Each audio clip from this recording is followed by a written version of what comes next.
जय बृहस्पति देव। आज गुरुवार के दिन सुनेंगे हम बृहस्पति की व्रत कथा। भारतवर्ष में एक प्रतापी और दानी राजा राज किया करता था। वह नित्य गरीबों और ब्राह्मणों की सहायता करता, लेकिन उसकी पत्नी को ये सब बातें अच्छी नहीं लगती थी। न वो गरीबों को दान देती और न भगवान का पूजन करती, और राजा को भी दान देने से मना किया करती। एक दिन राजा शिकार खेलने वन गए हुए थे तो रानी महल में अकेली थी। उसी समय बृहस्पति देव साधु वेश में राजा के महल में भिक्षा लेने के लिए गए और भिक्षा मांगी। रानी ने भिक्षा देने से इनकार कर दिया और कहा, हे साधु महाराज, मैं तो दान पुण्य से तंग आ गई हूँ। मेरे पति सारा दिन धन लुटाते रहते हैं। मेरी इच्छा है कि हमारे ये धन नष्ट हो जाए, फिर ना रहेगा बांस और ना बजेगी बांसुरी। साधु ने कहा, देवी तुम तो बड़े विचित्र हो। धन संतान तो सभी चाहते हैं, पुत्र और लक्ष्मी तो पापी के घर भी होनी चाहिए। यदि तुम्हारे पास अधिक धन है तो भूखों को भोजन दो, प्यासों के लिए प्याऊ बनवाओ, मुसाफिरों के लिए धर्मशाला खुलवाओ। जो निर्धन अपनी कुंवारी कन्याओं का विवाह नहीं कर सकते, उनका विवाह करा दो। ऐसे और कई काम हैं जिनके करने से तुम्हारा यश लोक परलोक में फैलेगा। परंतु रानी पर उपदेश का कोई प्रभाव न पड़ा। वो बोली, महाराज आप मुझे कुछ न समझाएं, मैं ऐसा धन नहीं चाहती जो हर जगह बांटती फिरूं। साधु ने उत्तर दिया, यदि तुम्हारी ऐसी इच्छा है तो तथास्तु। तुम ऐसा करना कि बृहस्पतिवार को घर लीप कर पीली मिट्टी से अपना सिर धोकर स्नान करना, भट्टी चढ़ाकर कपड़े धोना। ऐसा करने से आपका सारा धन नष्ट हो जाएगा। इतना कहकर वो साधु महाराज वहाँ से अंतर्लोप हो गए। साधु के अनुसार कई बातों को पूरा करते हुए रानी को केवल 3 बृहस्पतिवार बीते थे कि उसकी समस्त धन संपत्ति नष्ट हो गई। भोजन के लिए राजा का परिवार तरसने लगा। तब एक दिन राजा ने रानी को बोला कि हे रानी, तुम यहीं रुको, मैं दूसरे देश को जाता हूँ, क्योंकि यहाँ सब लोग मुझे जानते हैं, इसीलिए मैं कोई छोटा कार्य नहीं कर सकता। ऐसा कहकर राजा परदेश चला गया। वहाँ पर जंगल से लकड़ी काट कर लाता, शहर में बेचता। इस तरह वह अपना जीवन व्यतीत करने लगा। इधर राजा परदेश जाते ही रानी और दासी दुखी रहने लगी। एक बार जब रानी और दासी को 7 दिन बिना भोजन के रहना पड़ा तो रानी ने अपनी दासी से कहा, हे दासी, पास के नगर में मेरी बहन रहती है, वह बड़ी धनवान है, तू उसके पास जा, कुछ ले आ ताकि थोड़ी बहुत गुजर बसर हो जाए। दासी रानी की बहन के पास गई। उस दिन गुरुवार था और रानी की बहन उस समय बृहस्पति व्रत की कथा सुन रही थी। दासी ने रानी की बहन को अपनी रानी का संदेश दिया, लेकिन रानी की बड़ी बहन ने कोई उत्तर नहीं दिया।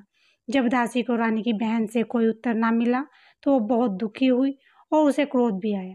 दासी ने वापस आकर रानी को सारी बात बता दी। सुनकर रानी ने अपने भाग्य को कोसा। उधर रानी की बहन ने सोचा कि मेरी बहन की दासी आई थी, परंतु मैं उसे कुछ नहीं बोली, इससे वो दुखी हुई होगी। कथा सुनकर और पूजन समाप्त करके वह अपनी बहन के घर आई और कहने लगी, हे बहन, मैं बृहस्पतिवार की व्रत कर रही थी, तुम्हारी दासी मेरे घर आई थी, परंतु जब तक कथा होती है तब तक ना उठते हैं और ना ही बोलते हैं, इसीलिए मैंने कुछ नहीं बोली। कहो दासी क्यों आई थी? रानी बोली, बहन तुमसे क्या छुपाऊं, हमारे घर में खाने तक को अनाज नहीं। ऐसा कहते रानी की आंखें भर आई। उसने दासी समेत पिछले 7 दिनों से भूखे रहने की सारी बात अपनी बहन को विस्तार पूर्वक सुना दी। रानी की बहन बोली, देखो बहन, भगवान बृहस्पति देव सबकी मनोकामनाओं को पूर्ण करते हैं। देखो, शायद तुम्हारे घर में अनाज रखा हो। पहले तो रानी को विश्वास नहीं हुआ, पर बहन के आग्रह करने पर उसने अपनी दासी को अंदर भेजा तो उसे सचमुच में अनाज से भरा एक घड़ा मिला। यह देखकर दासी को बड़ी हैरानी हुई। दासी रानी से कहने लगी, हे रानी, जब हमको भोजन नहीं मिलता तो हम व्रत ही तो करते हैं, इसीलिए क्यों ना इससे व्रत और कथा विधि पूछ ली जाए ताकि हम भी व्रत कर सकें। रानी ने अपनी बहन से बृहस्पतिवार व्रत के बारे में पूछा। उसकी बहन ने बताया, बृहस्पतिवार के व्रत में चने की दाल मुनक्के से विष्णु भगवान का केले की जड़ में पूजन करें तथा दीपक जलाएं, व्रत कथा सुने, पीला भोजन ही करें, इससे बृहस्पति देव प्रसन्न होते हैं। व्रत और पूजा विधि बताकर रानी की बहन अपने घर को लौट गई। 7 दिन के बाद जब गुरुवार आया तो रानी और दासी ने व्रत रखा। गुड़साल में जाकर चना और गुड़ लेकर आई, फिर उससे केले की जड़ तथा विष्णु भगवान का पूजन किया। अब पीला भोजन कहाँ से आए, इस बात को लेकर दोनों बहुत दुखी थी। उन्होंने व्रत रखा था, इसीलिए बृहस्पति देव उनसे प्रसन्न थे। वे एक साधारण व्यक्ति का रूप धारण करके 2 थालों में सुंदर पीला भोजन दासी को दे गए। भोजन पाकर दासी प्रसन्न हुई और फिर रानी के साथ मिलकर भोजन ग्रहण किया। उसके बाद वे सभी गुरुवार को व्रत और पूजन करने लगी। बृहस्पति भगवान की कृपा से उनके पास फिर से धन संपत्ति आ गई, परंतु रानी फिर से पहले की तरह आलस करने लगी। तब दासी बोली, देखो रानी, तुम पहले भी इस प्रकार आलस किया करती थी, तुम्हें धन रखने में कष्ट होता था, इस कारण सभी धन नष्ट हो गया, और अब जब भगवान बृहस्पति की कृपा से धन तुम्हें वापस मिला और तुम फिर से आलस करने लगे हो। रानी को समझाते हुए दासी कहते हैं कि बड़ी मुसीबतों के बाद हमने ये धन पाया, इसीलिए हमें दान पुण्य करना चाहिए, भूखे मनुष्यों को भोजन कराना चाहिए और धन को शुभ कार्यों में खर्च करना चाहिए, जिससे तुम्हारे कुल का यश बढ़ेगा, स्वर्ग की प्राप्ति होगी और पितृ प्रसन्न होंगे। रानी दासी की बात मानकर अपना धन शुभ कार्यों में खर्च करने लगी, जिससे पूरे नगर में उसका यश फैलने लगा। एक दिन राजा दुखी होकर जंगल में एक पेड़ के नीचे आसन जमाकर बैठ गया। वह अपनी दशा को याद करके व्याकुल होने लगा। बृहस्पतिवार का दिन था। एकाएक उसने देखा कि निर्जन वन में एक साधु प्रकट हुए। वो साधु वेश में स्वयं बृहस्पति देव थे। लकड़हारे के सामने आकर बोले, हे लकड़हारे, इस सुनसान जंगल में तो किस चिंता में खोया है? लकड़हारे ने दोनों हाथ जोड़कर प्रणाम किया, उत्तर दिया, महात्मा जी, आप सब कुछ जानते हैं, मैं क्या कहूँ। ये कहकर रोने लगा और साधु को अपनी आत्मकथा सुनाई। महात्मा जी ने कहा, तुम्हारी स्त्री ने बृहस्पति के दिन बृहस्पति भगवान का निरादर किया था, जिसके कारण रुष्ट होकर उन्होंने तुम्हारी ये दशा कर दी थी। अब तुम चिंता मत करो, मेरे कहे अनुसार चलो और तुम्हारे सब कष्ट दूर हो जाएंगे और भगवान पहले से भी अधिक संपत्ति देंगे। तुम बृहस्पति के दिन कथा किया करो, 2 पैसे के चने मुनक्का लाकर उनका प्रसाद बनाओ और शुद्ध जल से लोटे में शक्कर मिलाकर अमृत तैयार करो। कथा के पश्चात अपने सारे परिवार और सुनने वाले प्रेमियों को अमृत व प्रसाद बांटकर आप भी ग्रहण करो। ऐसा करने से भगवान तुम्हारी सब मनोकामनाएं पूरी करेंगे। साधु के ऐसे वचन सुनकर लकड़हारा बोला, हे प्रभु, मुझे लकड़ी बेचकर इतना पैसा नहीं मिलता जिससे भोजन के उपरांत कुछ बचा सकूं। मैंने रात्रि में अपनी स्त्री को व्याकुल देखा, मेरे पास कुछ भी नहीं जिससे मैं उसकी खबर मंगवा सकूं। साधु ने कहा, हे लकड़हारे, तो किसी बात की चिंता मत कर। बृहस्पति के दिन तुम रोजाना की तरह लकड़ियां लेकर शहर को जाओ। तुमको रोज से दुगना धन प्राप्त होगा, जिससे भली भांति भोजन कर लोगे और बृहस्पति की पूजा का सामान भी आ जाएगा। इतना कहकर साधु अंतर्ध्यान हो गए। धीरे धीरे समय व्यतीत होने पर फिर वही बृहस्पतिवार का दिन आया। लकड़हारा जंगल में लकड़ी काट कर किसी शहर में बेचने गया। उसे उस दिन से अधिक पैसा मिला। राजा ने चना गुड़ आदि लाकर गुरुवार का व्रत किया। उस दिन से उसके सभी क्लेश दूर हुए।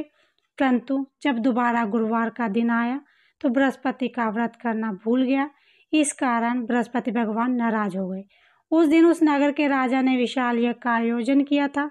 शहर में यह घोषणा कर दी थी, कोई भी मनुष्य अपने घर में भोजन न बनावे और न ही आग जलावे। समस्त जनता मेरे यहाँ भोजन करने आवे। इस आज्ञा को जो न माने उसे फांसी की सजा दी जाएगी। इस तरह की घोषणा संपूर्ण नगर में करवा दी गई। राजा की आज्ञा अनुसार शहर के सभी लोग भोजन करने गए, लेकिन लकड़हारा कुछ देर से पहुंचा। इसीलिए राजा उसको अपने साथ घर ले गए और ले जाकर भोजन करा रहे थे तो रानी की दृष्टि उस खूंटी पर पड़ी जिस पर उसका हार लटका हुआ था। वो वहां पर दिखाई नहीं दिया। रानी ने निश्चय किया कि मेरा हार इस मनुष्य ने चुरा लिया है। उसी समय सिपाहियों को बुलाकर उसको कारागार में डलवा दिया। जब लकड़हारा कारागार में पड़ गया और बहुत दुखी होकर विचार करने लगा कि न जाने कौन से पूर्वजन्म के कर्म से मुझे ये दुख प्राप्त हुआ, और उसी साधु को याद करने लगा जो उसे जंगल में मिला था। उसी समय तत्काल बृहस्पति देव साधु के रूप में प्रकट हुए और उसकी दिशा को देखकर कहने लगे, अरे मूर्ख, तूने बृहस्पति देव की कथा नहीं करी, इस कारण तुम्हें दुख प्राप्त हुआ है। अब चिंता मत कर, बृहस्पतिवार के दिन कारागार के दरवाजे पर 4 पैसे पड़े मिलेंगे, उनसे तुम बृहस्पति की पूजा करना, तेरे सभी कष्ट दूर हो जाएंगे। बृहस्पति के दिन उसे 4 पैसे मिले। लकड़हारे ने कथा कही। उसी रात्रि को बृहस्पति देव ने उस नगर के राजा को स्वप्न में कहा, हे राजा, तुमने जिस आदमी को कारागार में बंद कर दिया वो निर्दोष है, ये राजा है, उसे छोड़ देना। रानी का हार उसी खूंटी पर लटका है। अगर तू ऐसा नहीं करेगा तो मैं तेरे राज्य को नष्ट कर दूंगा। इस तरह रात्रि के स्वप्न को देखकर राजा प्रातःकाल उठा और खूंटी पर हार देकर लकड़हारे को बुलाकर क्षमा मांगी। लकड़हारे को योग सुंदर वस्त्र आभूषण देकर विदा कर दिया। बृहस्पति देव की आज्ञा अनुसार लकड़हारा अपने नगर को चल दिया। राजा जब अपने नगर के निकट पहुंचा तो उसे बड़ा आश्चर्य हुआ। नगर में पहले से भी अधिक बाग, तालाब, कुएं, बहुत सी धर्मशालाएं, मंदिर आदि बन गए हैं। राजा ने पूछा, ये किसका बाग है, धर्मशाला है? तब नगर के सब लोग कहने लगे, ये सब रानी और बांदी के हैं। तो राजा को आश्चर्य हुआ और गुस्सा भी आया। तब रानी ने खबर सुनी कि राजा आ रहे हैं तो उन्होंने बांदी से कहा, हे दासी, देख राजा हमको कितनी बुरी हाल में छोड़ के गए थे। हमारी ऐसी हालत को देखकर वो लौट ना जाए, इसीलिए तो दरवाजे पर जाकर खड़ी हो जा। आज्ञा अनुसार दासी दरवाजे पर खड़ी हो गई। राजा आए तो उन्होंने अपने हाथ लिवा लाई। तब राजा ने क्रोध करके अपनी रानी से पूछा, ये धन तुम्हें कैसे प्राप्त हुआ? तब उन्होंने कहा, हमें ये सब धन बृहस्पति देव के व्रत के प्रभाव से हुआ है। राजा ने निश्चय किया कि 7 रोज तो सभी बृहस्पति का पूजन करते हैं, परंतु मैं प्रतिदिन दिन में 3 बार कहानी तथा रोज व्रत किया करूँगा। अब हर समय राजा के दुपट्टे में चने की दाल बंधी रहती तथा दिन में 3 बार कहानी कहता। एक रोज राजा ने विचार किया, चलो अपनी बहन के यहाँ हो आवे। इस निश्चय से राजा घोड़े पर सवार हो अपनी बहन के यहाँ को चलने लगा। मार्ग में उसने देखा कि कुछ आदमी एक मुर्दे को ले जा रहे हैं। उन्हें रोकर राजा ने कहा, अरे भाई, मेरी बृहस्पति देव की कथा सुन लो। वे बोले, लो, हमारा तो आदमी मर गया और इसको अपनी कथा की पड़ी। परंतु कुछ आदमी बोले, अच्छा कहो, हम तुम्हारी कथा भी सुन लेंगे। राजा ने दाल निकाली और जब कथा आधी हुई कि मुर्दा हिलने लगा और जब कथा समाप्त हो गई तो राम राम करके मुर्दा उठकर खड़ा हो गया। आगे मार्ग में उसे किसान खेत में हल जोतता मिला। राजा ने उसे देखा और उसे बोला, अरे भाई, तुम मेरी बृहस्पति देव की कथा सुन लो। किसान बोला, जब तक मैं तेरी कथा सुनूंगा तब तक 4 हैया जोत लूंगा।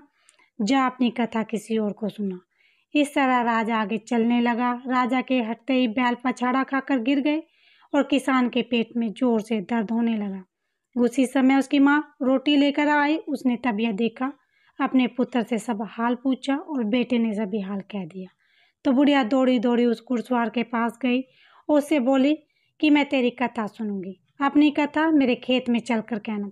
राजा ने बुढ़िया के खेत में जाकर कथा कही, जिसके सुनते ही बैल उठ खड़े हुए। किसान के पेट का दर्द बंद हो गया। राजा अपनी बहन के घर पहुंचा। बहन ने भाई की खूब मेहमानी की। दूसरे रोज प्रातःकाल राजा जगा। वह देखने लगा कि सब लोग भोजन कर रहे हैं। राजा ने अपनी बहन से कहा, ऐसा कोई मनुष्य है जिसने भोजन न किया हो? मेरी बृहस्पतिवार की कथा सुन ले। बहन बोली, हे भैया, ये देश ऐसा है, पहले यहाँ लोग भोजन करते हैं, बाद में अन्य काम करते हैं। अगर कोई पड़ोस में हो तो देखा हूँ। वह ऐसा कहकर देखने चले गए, परंतु उसे कोई ऐसा व्यक्ति नहीं मिला जिसने भोजन न किया हो। अंत में कुम्हार के घर गए, जिसका लड़का बीमार था। उसे मालूम हुआ कि उसने यहाँ 3 रोज से किसी ने भोजन नहीं किया। रानी ने अपने भाई की कथा सुनने के लिए कुम्हार से कहा। वो तैयार हो गया। राजा ने जाकर बृहस्पतिवार की कथा कही, जिसको सुनकर उसका लड़का ठीक हो गया। अब तो राजा की प्रशंसा होने लगी। एक रोज राजा ने अपनी बहन से कहा कि हे बहन, हम अपने घर को जाएंगे, तुम भी तैयार हो जाओ। राजा की बहन ने अपनी सास से कहा। सास ने कहा, हाँ चली जा, परंतु अपने लड़कों को मत लेके जाना, क्योंकि तेरे भाई की कोई भी औलाद नहीं है। बहन ने अपने भाई से कहा, हे भैया, मैं तो चलूंगी, पर कोई भी बालक नहीं जाएगा। राजा बोला, जब कोई बालक नहीं चलेगा तब तू ही क्या करेगी? बड़े दुख मन से राजा अपने नगर में लौट आया। राजा ने अपनी रानी से कहा, हम निर्वंशी हैं, हमारा मुंह देखने का धर्म नहीं और कुछ भोजन आदि नहीं किया। रानी बोली, हे प्रभु, बृहस्पति ने हमें सब कुछ दिया है, हमें औलाद अवश्य देंगे। उसी रात को बृहस्पति देव ने राजा को स्वप्न में कहा, हे राजा, उठ, सभी सोच त्याग दे, तेरी रानी गर्भ से है। राजा की यह बात सुनकर बड़ी खुशी हुई। 9वें महीने में उसे गर्भ से एक सुंदर पुत्र पैदा हुआ। तब राजा बोला, हे रानी, स्त्री बिना भोजन के रह सकती है, पर बिना कहे नहीं रह सकती। जब मेरी बहन आवे उसे कुछ मत कहना। रानी ने सुनकर हाँ कर दी। जब राजा की बहन ने यह शुभ समाचार सुना वो बहुत खुश हुई। बधाई लेकर अपने भाई के यहाँ आई। रानी ने कहा, घोड़ा चढ़कर तो नहीं आई, गधा चढ़ी आई। राजा की बहन बोली, भाभी मैं इस प्रकार से ना कहती तो तुम्हें औलाद कैसे मिलती। बृहस्पति देव ऐसे ही हैं, जिसके मन में कामनाएं होती हैं उसे पूर्ण करते हैं। जो श्रद्धा भाव से बृहस्पतिवार का व्रत करता है, कथा पढ़ता है, कथा सुनता है, दूसरों को सुनाता है, बृहस्पति देव उसकी सभी मनोकामनाएं पूर्ण करते हैं।